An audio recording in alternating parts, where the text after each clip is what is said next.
Good afternoon again, everyone. Now, on behalf of Malaysians in Melbourne, Anak Bangsa Malaysia in Melbourne would like to welcome YB Datuk Seri Nizar Jamaluddin and his delegation. Just to run through who we have here, our guests today. We've got YB Datuk Seri Nizar Jamaluddin, who's the Adun for Cangkat Jering. He's the former Menteri Besar of Perak, head of Pakatan Rakyat Perak. We've got with us also YB Ustad Idris Ahmad, MP for Bukit Gantang. We've got with us Dr. Raja Iskandar Yaakob, Vice Chief of PAS Youth Head International Liaison. We've also got with us Mr. Izham Hashim, who's the Treasurer of PAS Selangor. Now, our speaker today, YB Datuk Seri Nizar, needs little introduction, but for those who are not very familiar with his background, I thought I'll just run through some quick facts. Datuk Seri is a mechanical engineer by practice, and prior to 2008, before him becoming the Menteri Besar of Perak, he was part of civil service. For a number of years, he was worked with the Penang government. He was born in the year of independence, and his 51st birthday present, he would presumably not be able to forget, because that was the day of his swearing in as Menteri Besar of Perak. And fortunately, or rather unfortunately, more unfortunately, due to several defections in 2009, Datuk Seri was returned to the opposition bench in Perak State Assembly. He was pretty much ousted. And more recently, having garnered approximately 55% of popular vote in the Perak in the G13, and yet only 28 seats out of the 59 seats, Datuk Seri continues to lead the Perak Pakatan Rakyat. And I think that's about a decent introduction. I won't go into a lot more detail. In the interest of time, I will pass on to YB Datuk Seri Nizar Jamaluddin to first give us a brief speech. Now I'll just sort of present to you what we expect the layout today to be like. We're going to start with a speech by YB, our key speaker today. That will be followed by a fairly lengthy Q&A session forum, and feel free to ask as many questions as you would like to raise issues and matters that you'd like to. And only one thing about raising issues and matters is, just bear in mind we are in the presence of people we respect, and I and my group from SABM would expect that everyone behaves themselves and carries themselves with a level of mutual respect. So if required to, please remember that. So without further ado, I'll pass to YB Datuk Seri Nizar Jamaluddin. يا أيها الناس إنا خلقناكم من ذكر وأنثى وجعلناكم شعوبا وقبائل لتعارفوا إن أكرمكم عند الله أتقاكم إن الله عليم خبير. O mankind, we have created you from one single man and one single woman, and we have created you from various races and tribes and nations, that you may respect each other. Verily, the most honored of you in my sight is he who is most pious, and know very well that God Almighty knows whatever you do. Wahai sekalian manusia, kami ciptakan kamu daripada seorang laki-laki dan seorang perempuan. Kami ciptakan kamu berbagai-bagai bangsa, kaum dan puak, supaya kamu menghormati, saling kenal mengenali, mesra bermesra di antara satu dengan yang lain. Sesungguhnya di kalian, di antara kamu yang ramai ini, yang paling tinggi nilainya di sisi aku adalah mereka yang paling bertakwa. Dan ketahuilah, Allah Maha mengetahui segala yang kamu lakukan. Chapter number 49, verse number 16 from the Holy Quran. Assalamualaikum warahmatullahi ta'ala wabarakatuh. Salam sejahtera, 各位小屋好，saudara-saudari walaga walamudan wanakam. Mary Bahiu Satrikal, Mary Bahiu.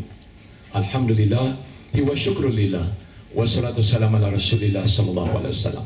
Subhanaka la ilma lana illa ma 'allamtana innaka antal alimul hakim wa la hawla wa la quwwata illa billahil azim. My beloved brother Praveen from SAMB, Saya anak bangsa Malaysia Melbourne. Dan juga jawatankuasa saya anak bangsa Malaysia Melbourne. Rakan-rakan saya daripada delegasi negeri Perak khususnya dan Selangor bersama-sama dengan yang berhormat Ahli Parlimen Bukit Gantang Ustaz Idris Ahmad di depan ini. Raja Iskandar, pimpinan pemuda PAS negeri Perak dan Pusat. Engineer Ezham selaku Bendahari PAS negeri Selangor. Ustaz Fakhruddin selaku Bendahari Pemuda PAS negeri Perak dan saudara Salman juga. Dari mana Salman? He's not here. Ladies and gentlemen, my dear friends, I also welcome our colleagues from JOM. JOM here? Right. Yes. JOM is a magazine that is based here in Melbourne. And my dear colleagues, my Malaysian brothers, sisters, my Malaysian counterparts, folks and friends. First of all, I must thank God for allowing me to be with you here this afternoon. We were in Perth 4 or 5 days ago, and we went to Adelaide 2 days ago, and we arrived in Melbourne yesterday, and we shall be leaving back to Kuala Lumpur tonight. Now, the main ambition why the 6 of us here are today is to transcend to you certain information that is in dire need to make it recognizable. What we did in Perak now, after 60 days of that results of the election, we were scouting around for some defense to enrich the people of Perak in particular and Malaysia so that their rights will be returned back to them. The rights has been snatched by virtue of the results of the 13th election. So we are here to share with you what we have done, and hopefully from the bottom of my heart is to seek some financial help in making sure that those actions that we carried out through the High Court in Perak and some High Courts in other parts of the country in terms of highlighting some election petition to make sure that the rights of the people who have given their mandate to the People's Alliance in Perak in particular will be reverted back to them. Now, why do I say that? Maybe you might be aware as well in Perak, 55% of Perakians under popular votes, they have given their mandate in that election so that the government will be steered by the People's Alliance, Pakatan Rakyat. It's very clear. 55% Perakian wanted Pakatan Rakyat to lead the government.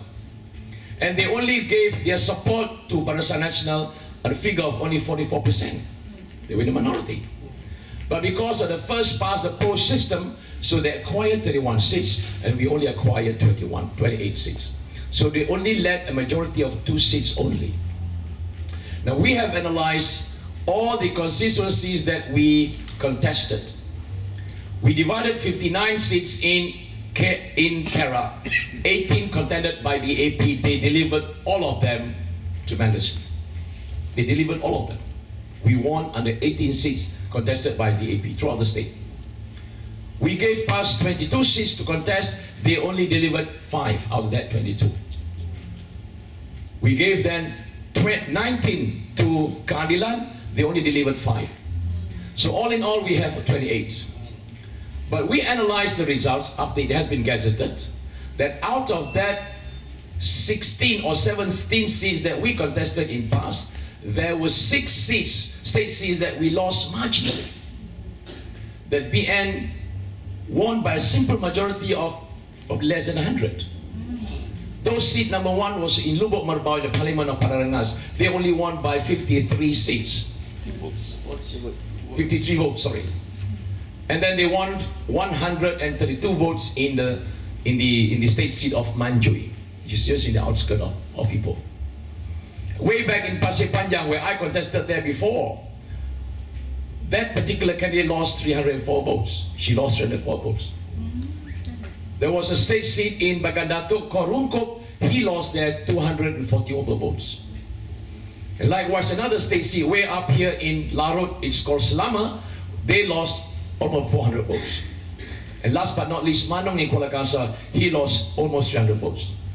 So all in all, we gathered the hearts and the brains of all the lawyers of Pakatan Rakyat in Perak. We merged together, we analyzed the results together, and we identified any elements of frauds, irregularities in the election. Therefore, we identified several. Now, on that count, we believe those evidence were very strong and can be justified as well, with videos, with documented proofs.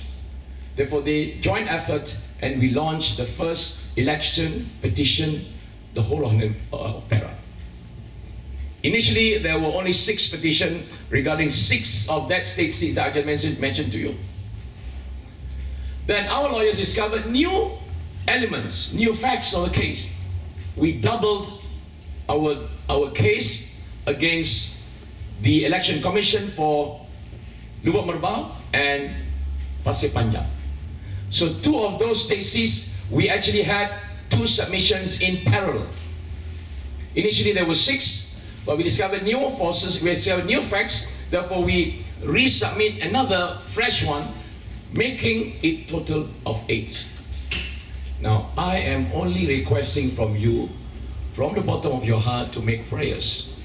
So that out of that 8, we only need a judgment which is favorable to us, only 2, to tilt the balance. Now that judgment must be made by all the judges appointed by the Chief Justice to handle this case in a short period of not more than 6 months. Now we only have to the end of this year for all the petitions either in Perak or in federal level to be decided by 12 judges in total. Now, is to request 2 out of 8 is not much. But what is more is because of the financial burden. For each election petition, we have to come up with 10,000 deposits.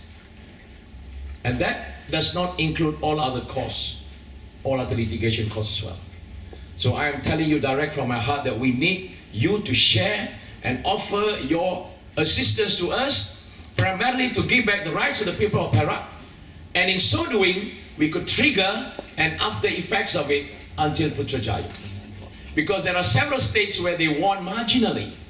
Number 1 is in Terengganu, which is just, they're having 16, the opposition, Pakatan Rakyat, is having 15. Likewise in Negeri Sembilan, or even in Pahang.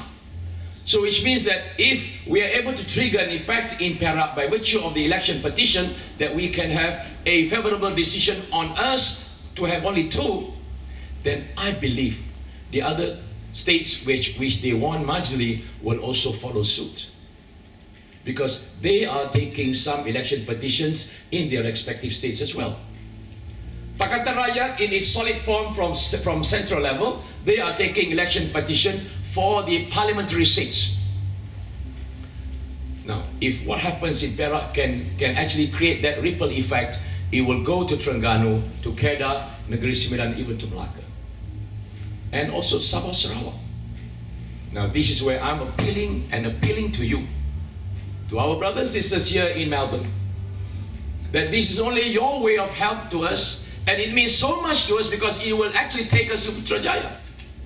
The after effects of that event will probably take us to Putrajaya.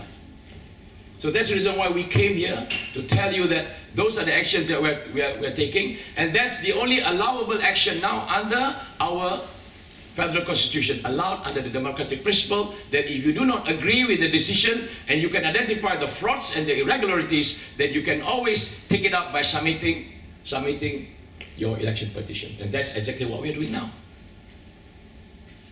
My friends and dear relatives, brothers and sisters, our lawyers have identified the following elements that became strong points for us to submit those submissions. Number 1, in all the 6 states constituency in Perak, there were an average of 3,000 to 4,000 registered voters in that electoral list, which were without addresses, without official address.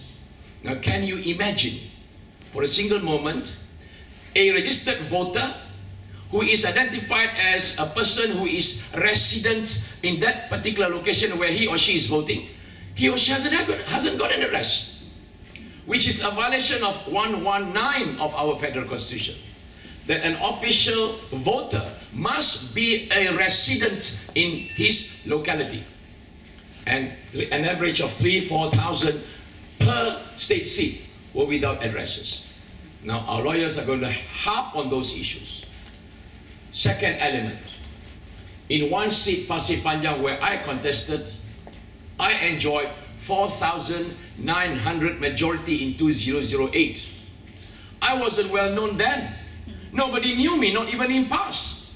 I was instructed by PAS leaders to contest a state seat in Pasir Panjang, Lumut, Parliament Lumut.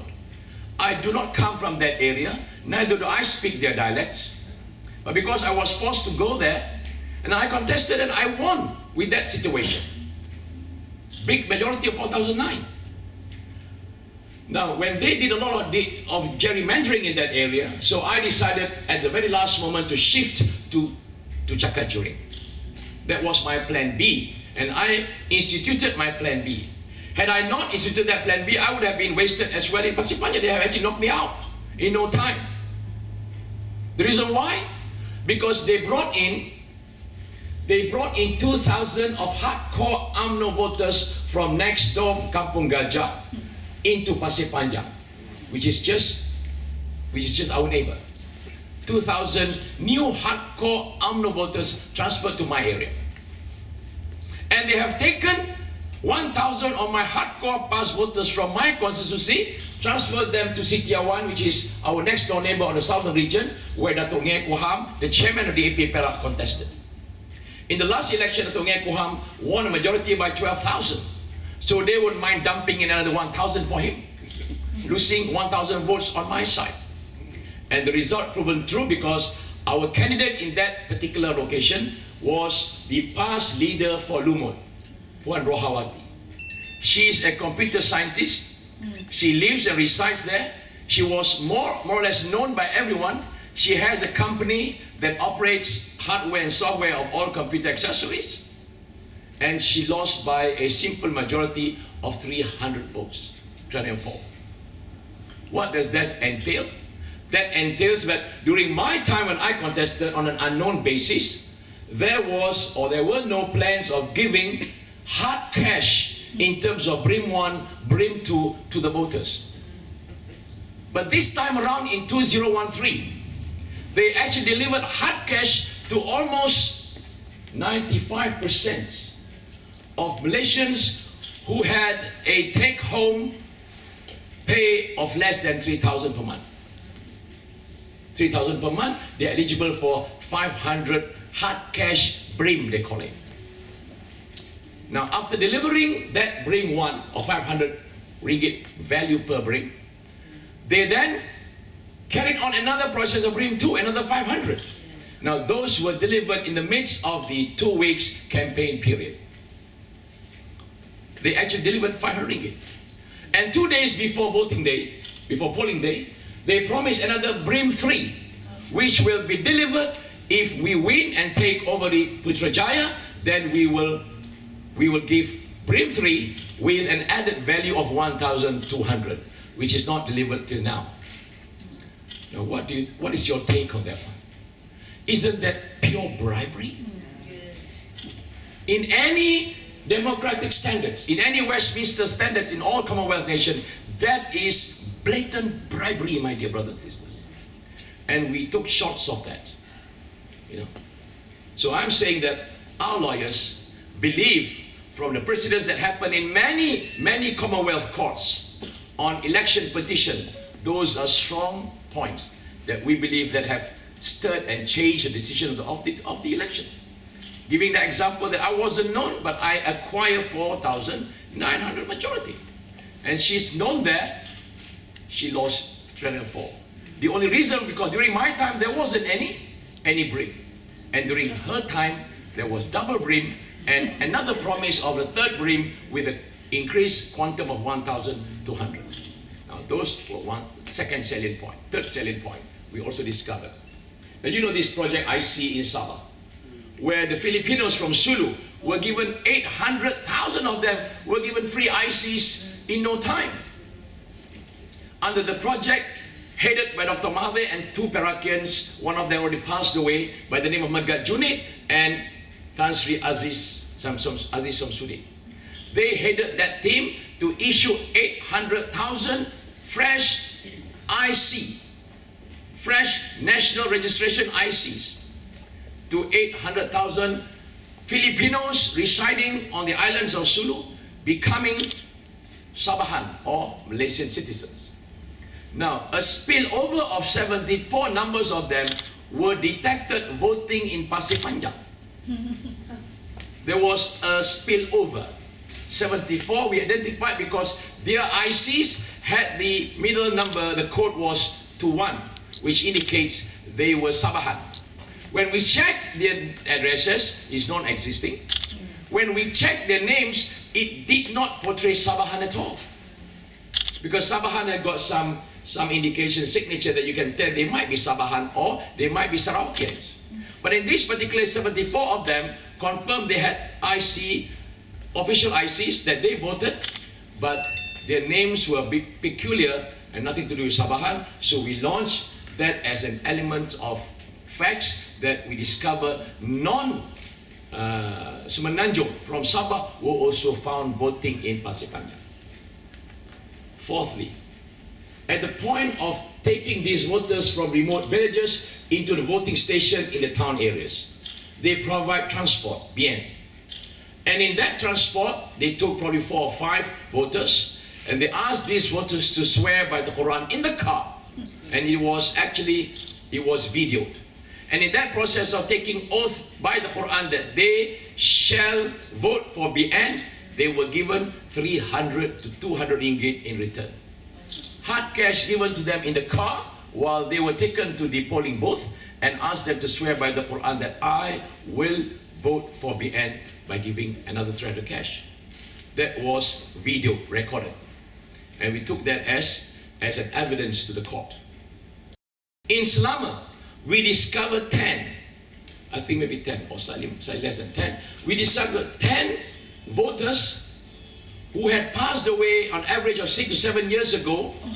We had death certificates, but they woke up and voted on that morning. Serious. When you look at their address, when you look at their names and ICs, they were still living. But death certificates show that that particular person passed away 6 years ago. So what it means was a new registration IC was issued with the same name, same address, but the face was different. The holder of that IC was a different person. Now, those were strong points to believe that these documents serve as evidence that something bad went wrong. In Manjui, past candidate lost the majority by 132. But the spoiled votes were 740. Spoiled votes 740. The amount of voting slip issued was 600 per election center. But only 530 voting slip was counted in the ballot box. Other 70 was missing unreturned.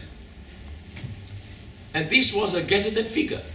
Gazetted meaning number of voting slips issued 600. So you would have expected 600 voting slips in that same box as well. But when you counted it, you only discover 530, which means that you add those who voted for BN, those who voted for us, or those who abstained, then it must total up to 600. No, it was under 530. They were missing of 70 votes. We don't know where they went to. Those are irregularities that has to be answered by the Election Commission because they are the respondents and the defense. Apart from that, we also had cases where one of them did not qualify to be a candidate. Seriously, one of them, out of the 6, one of them we discovered did not qualify to be a candidate, and he won, yet he won. So meaning that now we can show proofs that he may be disqualified even entering into the Perak Legislative Assembly. I will not tell you the place because it is highly secretive now, but if at all we are favorable because of that, then you will identify, you will know which seat it's referring to. The reason being, when on the actual polling day, we discovered that his address his official address, residing address, is not in the state of Perak, in the constituency where he is contesting. Up to the 30th of June that we recorded in our record, his address was still in Selangor. Now that tantamount to a violation of the conditions set upon any candidate wishing to contest. They must make sure that their official address must be residing in the place that they're contesting, in the state where they're contesting. This particular candidate, it was proven that he was residing officially in another state, but yet he contested in Perak. Now this is one incident that we're banging, and our lawyers are very strong on that one, that they will go till all out. Meaning that if that is favorable to us, then we are just short of one.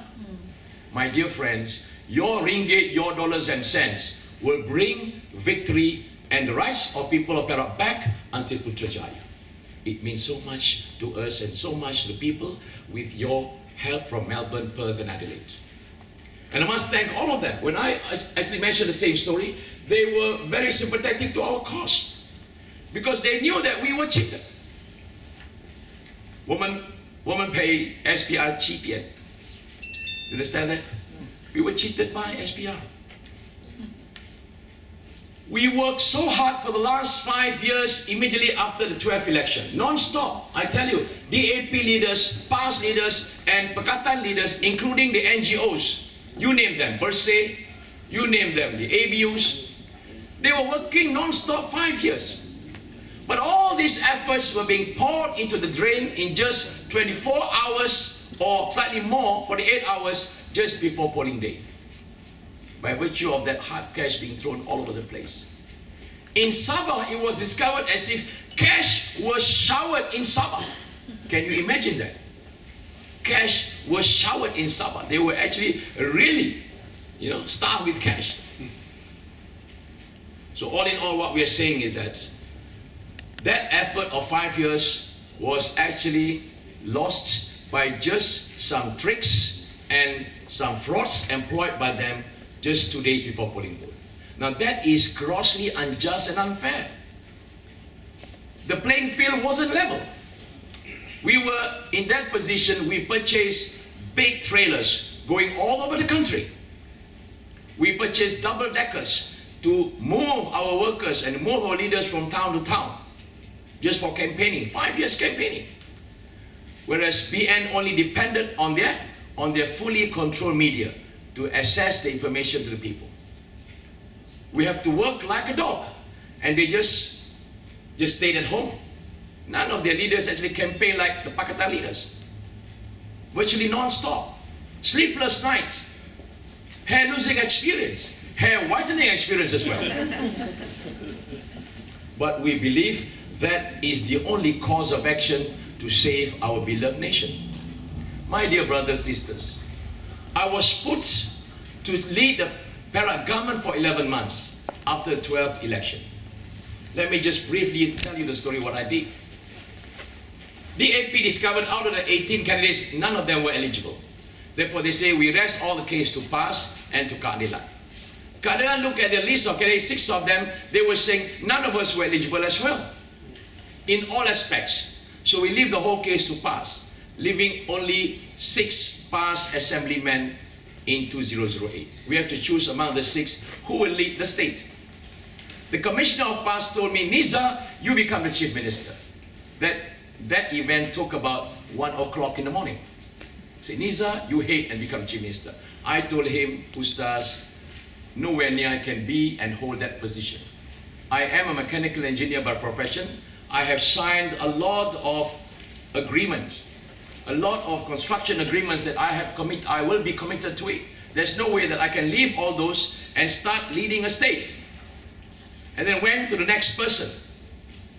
Out of 6, only 5 were eligible because one of them that contested in Serong, he won by the name of Dr. Lim. By virtue he's a Chinese, he's not eligible to be the chief minister of Perak. So leaving only 5. Went to the next person. The commissioner of Perak said, okay, you now become the chief minister. He said, very sorry. I beg to decline.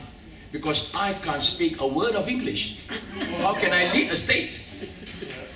And then go to the next person. The next person says, very sorry, I am not healthy. I've got an episodes of diabetes, episodes of high blood and things like that. Very sorry. Go to the last person, number 5. Very sorry, he said that because I have got debts all over my body. He is in debt with the bank. He has to serve so many things, so I cannot be the chief minister. And then he went on to the second round, where the commissioner said, Nizar, then you take over, you got no choice. By then it was only 2:30 in the morning. And finally, after the second round, nobody wanted to hold that portfolio. And then the commissioner said, all the 5 of you go out. We will discuss separately without your presence. And once we decided on a collective decision, then you cannot say no. So we went and left the room, and we loitered around for 45 minutes, and they called us back. And when we entered the room, the commissioner said, Nizar, we have chosen you to be the chief minister. I felt at that time the whole world was on my shoulder. You imagine to say, I was never been a minister before. All the while I was a practicing consultant engineer. Now I have got to leave all those things. At the back of my mind, I was thinking of my wife and my small kids, because I got several small kids at that time. Imagine to leave them and to serve the people in that state. But because a decision has been made, so I have to be obliged and respect the decision. I took it. And 11 months, I was guided by my spiritual leader, who was the chief minister of Kelantan at that time. Because he was the spiritual leader, he is still now the spiritual leader of past, so he guided me. I can tell you, every 2 months, every month, he will call me twice. He said, Nizar, mind you, this is your role, and I am responsible to God in the hereafter, because I am the spiritual leader of past. So I'm telling you, you have to do this. By virtue of Islamic jurisprudence, because he's fully aware of all those tactics, so he demanded me to do those things. One of the things that he did, I can still remember. And sometimes this old man, I tell you, he called you 3 o'clock in the morning. He was just trying to find out and fish, what is Nizar doing at 3 o'clock in the morning? And I look at my handphone, it's TGNA, it's obviously from him. Personal call at 3 o'clock in the morning, quickly I will reply. And he said that, look, whoever in Perak, irrespective of who they are, if they are poor, they are landless, they squat on government land, it is obligatory on you to give them land titles so that they will build a house on that land under their name.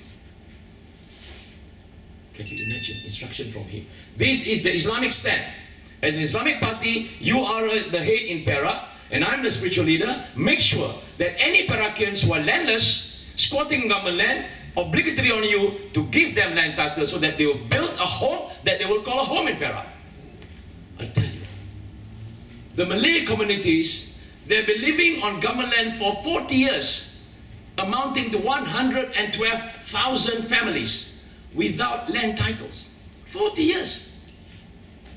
And UMNO, 55 years running that state, deliberately did not issue land titles, because they used that as a tactic to threat and incite fear into the hearts of these families.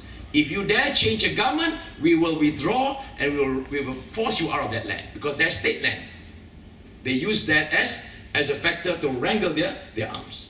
For the Chinese communities, they were being brought up during the BRICS plan just before independence. They were brought to the city areas and built what you call new villages, Kampung Baru. And they've been residing in those lands for 80 years without titles. 47,000 altogether in Perak. And we approved all of them. We gave land titles to all of them. 47,000 Chinese communities brought from the kampung villages into the new villages in the town, outskirts of town. The Malay communities, 112,000, 30 years squatting government land, we also approved land titles for all of them. We were on the verge of approving land titles for the Indian communities. Some of them were already approved because they resided in that Kampung Baru and Kampung Tersusun.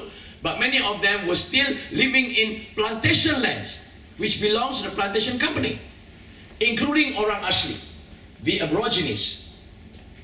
Now, there is what we term as Kampung Adat, or you call it the traditional villages belonging to orang asli. We were on the verge of approving these land titles, but we were short-lived because of the power grab. The power grab took over 11 months after we took office. Now, apart from that, instruction by Ning Aziz, make sure you have to give that land to them, and we did. Second thing that I did at that time was I discovered that many Peruvians send their kids to private schools. We have 9 private schools manned by Chinese associations, not supported by government a single cent. 9 in Perak, the most in Malaysia. You find all these private schools in Perak, Shenjai, Santet, and all these schools. So every year they requested from the government 40,000. During my tenure, the board of directors came to me and requested 40,000. Now we couldn't find sources of cash at that time because we were very new. But what came to my mind was, if we give you 40,000 per month, it's just insufficient. So what we had in mind was, we'll give you 1,000 hectares of land. You can actually sit on that land for 60 years, for 90 years, leasing. You work on that land, and you share and divide among the 9 schools whatever you reap out of the benefits of those land. And they love it so much. So I actually approved 1,000 hectares of state land to these 9 private Chinese SUA schools. And equally, I approved 1,000 hectares of state land to 46 private religious schools owned by private individuals in Perak. 46 schools. Form a corporation, form a setup, form a company or whatever, manage that land, and whatever you reap the benefits, you divide among yourselves. And they were so happy. And we were on the verge of giving 1,000 hectares of land even to the Indian communities under the Indian schools as well, but we were short-lived. Secondly, thirdly, what we did, we identified many Peruvians living less than 740 per month, having 6-7 siblings. For the first time in Perak history, they enjoyed free supply consumption of water to the tune of 20 meter cubes per family, free of charge. The first 20 meter cubes, they don't have to pay if their take-home pay is less than 740 per month. And 17,000 families living in that category enjoyed that free water supply for the first 20 meter cube. After we were taken out, that policy seemed to be carried on by the existing government. But that land issue that I gave, they withdrew it back. Can you imagine that? They withdrew it back, but never mind. The fifth thing that we did was, we identified any Peruvians whose sons or daughters secured a place in higher institution of learning to do a degree course. If you earn less than 2,000 per month, if your parents earn less than 2,000 per month, then the government will subsidize 1,000 ringgit for registration purposes. And up to now, there are many dilapidated families who can't even afford to pay the registration fee for their kids when they secured a space or a place in the higher institution of learning to do a degree. Even now. And I was thinking, when I was small, my dad had got the same problem to register me in normal schools. Not much at the time, probably 40, 50 ringgit. He had a hard time paying 40 ringgit for registration of his son to school. And I'm still facing the same problem right now after my age become 56. When is he going to settle? The answer is, he's not going to settle.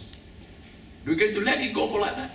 And up to now, being assemblyman, we have been frequented by Malaysian, Peruvians in particular, giving us letter of offer from universities that their sons have been given a place to do a degree, either in Selangor, in KL, in Penang, you name it. And they're short of 4,000 just for registration purposes. And they expect us assemblymen to actually advance them 4,000. Our allowance per month is only 8,000. When I was a member of parliament, I could earn more than that because member of parliament earns 12,000, which is the lowest in the whole world. As an assemblyman in the state, I earn only 8,000. Now just imagine, to finance 4,000 per family, you will leave with nothing at the end of the day. And we are still suffering that now. So having realized this, we offer to the people of Perak for the first time, and throughout Malaysia. Even all the results in the 13th election was favorable to Pakatan Rakyat, we actually moved to Putrajaya. Then for the first time in Malaysian history, all Malaysians, irrespective of race, color, creed, and religion, you will enjoy free education in this land. Because we looked at the cost of education in Malaysia from the year 5 until PhD level. It does not need more than 9 billion for the government to finance the whole of the education cost. No more than 9 billion. And our country is one of the richest countries in the world. And our citizens should enjoy those benefits already. There were several other states in the world which are much far poorer than Malaysia. They could even give free education to their citizens. Why not Malaysia? But unfortunately, we couldn't make it, and we are still suffering the same syndrome now that fathers and mothers do not have enough cash to push their kids to education of higher institutional learning. And that is a suffering that is still going on now. We do not know when it is going to end until and unless we change the government. Sin Chen Fu, Sin Si Wang. Mayo Sin Chen Fu, Mayo Sin Si Wang. What I'm telling is that with the new government, you would expect new hopes. Without new government, there is no new hope, my dear friend. What hope have you got? Immediately after the results were out on the 5th of May, the next day, what did Najib say? This is the Chinese tsunami. Can you imagine being a one Malaysia president, prime minister, uttering those unbecoming phrases? Yes, the result proved that the Chinese were more open. They wanted a change because they say we could not withstand what you're doing now because the whole government, the whole nation is going down the drain. So something needs to be done. But the interpretation by Najib and UMNO was saying that this is Chinese tsunami. Can you imagine how seditious it is? Can you imagine how racist that statement was? Coupled to that, the next day after that, Utusan Malaysia, which is the chief media for UMNO, made a big statement, first page coverage. Orang Cina apa lagi mau? What does the Chinese want more? What more does the Chinese want? We reported to many police stations about these seditious remarks. Nothing happens up to now. Look at the interpretation. Meaning that the interpretation of the whole thing, that the UMNO leaders do not want to depart themselves from racist policies, racist principles, and racist reinforcement. So there is no more hope. Now, statements like what I'm going to utter to you now is very common in Malaysian politics. And yet, if you report them to case for sedition or for racist statement, nothing happens to them. As recent as just 2 weeks ago, the ex-judge of the appeal court by the name of Datuk Muhammad Nur Abdullah making seditious statements again. And you find these leaders uttering from their bad mouth by saying, "Eh lu China balik Tongsan, eh lu China balik itu apa tu China, Tongsan, apa? Go back to China." And they will utter to the Indian communities, "Eh lu India balik India." Now when are these statements going to be completely put a stop? You will never hear Pakatan leaders uttering those phrases. You will not hear from PAS leaders, neither will you hear from the AP leaders, and you will also not hear from Keadilan leaders. But from UMNO leaders, they utter exactly the same statement. You balik Chongqua, you balik Tongsan, you balik India. Hey, my friend, 28 million Malaysians, irrespective of race, color, and creed. We were born there. We were raised up in that land. We studied in those lands. We took our exams in those lands. We worked in those lands. We got married and we have siblings in those lands. And we shall die in those lands. And who on earth is UMNO leaders asking us to go to other states and other countries? And immediately after the election results was out, not only Najib uttered those seditious statements, the new Minister of Internal Home Affairs, supposed to be a senior minister, President UMNO, what did he say? Any Malaysians who do not agree with the results of the election, please go out of this country. I think how arrogant they can be. A man who is uneducated will not even say those statements. But a senior minister within UMNO dare say those statements, please, out of this country if you don't believe, if you don't agree with the results. Where are we heading? So there's nothing that we can hope anymore from this existing regime that is controlling and managing the state until and unless we dare make the change. And I believe this change is coming. Pakatan Rakyat, my dear brothers and sisters, we were only able to exercise all our commitments for the first time this time around. In our previous elections, election 12-2008, there was no Pakatan Rakyat. People's Alliance were not existent at that time. It's only for the first time in GA13 that we have full-bloom Pakatan Rakyat, supported by a lot of NGOs like Bersih, Abu, and you name it. They were with us. Now, it's this effect, it is this wave that we believe will bring a small light at the end of the tunnel in Malaysia. In order for us to achieve that light, these are the things that these are the works that we are doing now. Allowed by the election process through the democratic process, you can challenge the election results through election petition, and that's what we are exactly doing. Now, my main principle, as I mentioned to you in the first verse, that I don't see Parakians as white, blue, green, or whatever. To me, I was brought up in the education, in the upbringing of past. I see no colors. I only see 2.4 million Parakians living in a very rich state, that they should be eligible for complete government attention and government support. And that was the very reason I was there. I could have harbored all the good pleasures of life only between my wife and my kids. Being a consultant in mechanical engineering, I have had several contracts in the Middle East that I have engaged myself in. I could have enjoyed everything in the life. But I feel at the back of my mind, I will be questioned one day by Almighty God. What did you do with the knowledge and with all the provisions I provided by you? Where you see rampant happenings, rampant falsehood is happening in your eyes. What are you doing about it? And that equally is the sentiment that's being shared by my brothers and sisters who are heading DAP, heading PKR. They left their respective profession. They offered themselves in this political struggle primarily because it is an insult into their conscience. We came together with one voice that we're going to defeat this blasphemous government of Amr National.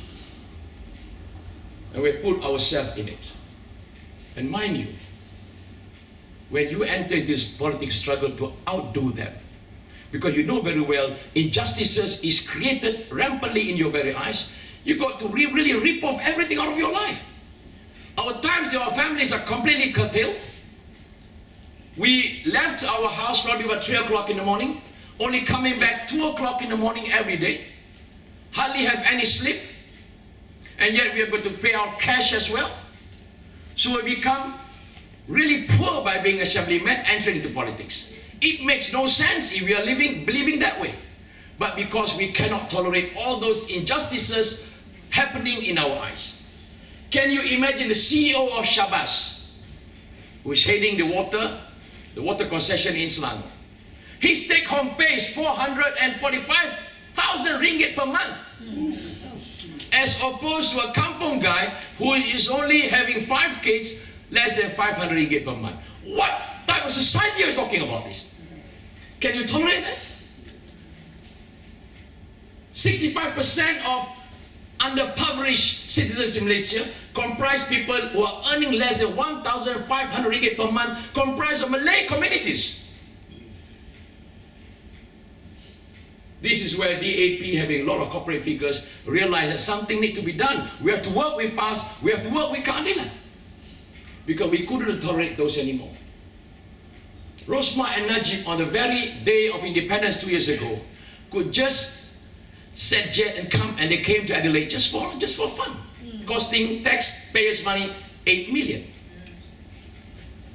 Chief Minister of Sarawak, with 33 billion USD being kept in banks, commercial banks in Switzerland, report case throughout the world, nothing happens. Chief Minister of Sabah, 40 million went into his account just before the election. Also nothing happens. What did happen, a small portion of the ex-Chief Minister of Selangor. 27 million ringgit for a small bungalow, inshallah. And those are daily happenings every day. And you couldn't tolerate it anymore, brothers and sisters. the more you let these goons run the whole state, the more dilapidated the whole state will be. So we are here on your behalf to act on behalf of the people of Malaysia, particularly in Perak, to fight for their rights, because that very victory has been snatched out of them on the 5th of May.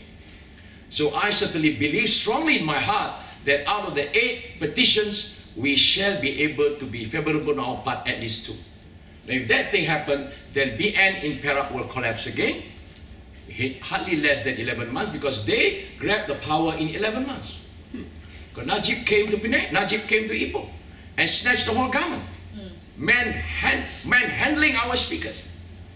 Najib 讲多了，我们的比例9成准，打谁一个，打枪倒。What does it mean? It means that this Najib came to Perak with all the forces behind him. You name it. The police forces from Bukit Aman, the MACC, the judiciary came and led the whole of these forces to grab the power by the Perakins. By removing our legitimate speaker out of the Legislative Assembly. Virtually literally manhandling them, pulling him out of the Legislative Assembly. Can you imagine that happening in Perak in this century? Even all it was to happen in Africa probably 20 years ago, then it makes sense. But it is happening, my dear friend, in Perak. It's happening right under the nose of the ex-judge, Chief Justice.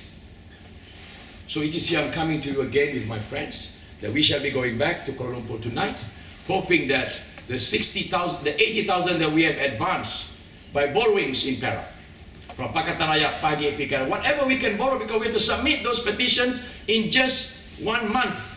Was it 1 month or 21 days? 21 days after the Gazette. So we had to work around the clock to make sure that our submission was full bloom submission to the High Court. And we have to advance with it, each of those petitions, 10,000, 8 petitions, 80,000. We have to scramble like mad dogs to get all this fund across. And we managed to do it. I'm coming back to you with sincere hearts to keep helping us now, so that at least that rights of the people of Perak, which has been snatched away from them, is actually accorded back to them. And with that, I must thank you for your attention. And I'll be here with pleased heart and mind to help ease you by answering whatever questions you may have in your mind. If I may not be able to answer, my colleagues here in front, they're able to help me. And let it be a gathering of blessed and something that can have remarkable change, not only here in Melbourne, but throughout the whole of the cities where Malaysians are here in Australia. With that, I thank you so much for your attention. Wabillahi taufiq, assalamualaikum, saya Nagri Kamsialu. Thank you.